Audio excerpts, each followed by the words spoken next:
ડામર રોડનું કામ 5 દિવસમાં શરૂ નહીં કરાય તો ગાંધી ચિંધ્યા માર્ગે આંદોલન।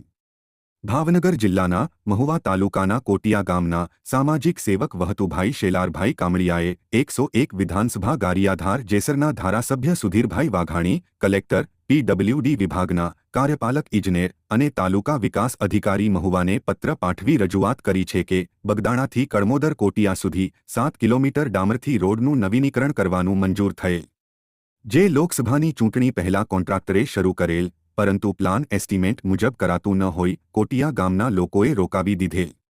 ચોમાસું નજીક હોય પત્રમાં જણાવ્યા મુજબ 5 દિવસમાં આ કામ શરૂ કરવામાં નહીં આવે તો વહતુભાઈ કામળિયા ગ્રામજનોને સાથે રાખીને ભાવનગરમાં કલેક્ટર કચેરી સામે અને માર્ગ અને મકાન વિભાગની કચેરી સામે ગાંધી ચિંધ્યા માર્ગે ઉપવાસ આંદોલન કરી શકે।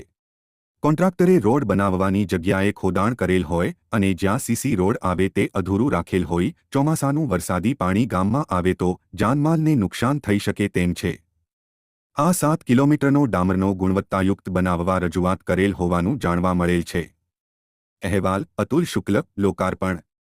ગામે જે કળમોદર કોટિયા બગદા રોડ લોકસભાની ચૂંટણી પહેલાં શરૂ કરવામાં આવેલો અને એસ્ટિમેટ પ્લાન મુજબ કામ ન હોવાના કારણે કોટિયા અને કળમોદર અને બગદાના આગેવાનો સ્થળ ઉપર જઈ અને તપાસ કરતા કામ એસ્ટિમેટ મુજબ ન હોવાના કારણે કામ બંધ કરાવેલું છે।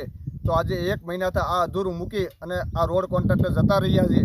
જો દિન 5 તારીખ સુધીમાં આ રોડ શરૂ કરવામાં નહીં આવે તો કલેક્ટર કચેરીએ અમે ગાંધી ચિંધ્યા માર્ગે ઉપવાસ આંદોલન કરશું।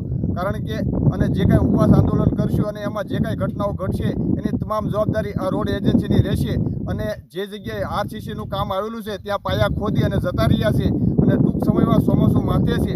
જો ચોમાસાની અંદર વરસાદ પડે તો આ બે બગદાણા અને કોટિયા અને કળમોદર ગામની અંદર જે સીસી રોડ બનાવવાનો છે ત્યાં માથા 5 થી 600 ફૂટ પાણી ભરાવાનું છે અને ગામ લોકોને બહુ જ હાલાકી પડવાની છે અને એની અંદર માલ મિલકતને પણ બહુ નુકસાન થવાનું છે।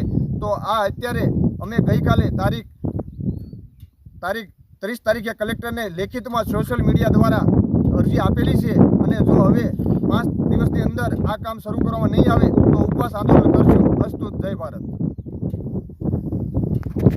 આ શું છે ને ઓલી પણ પાણી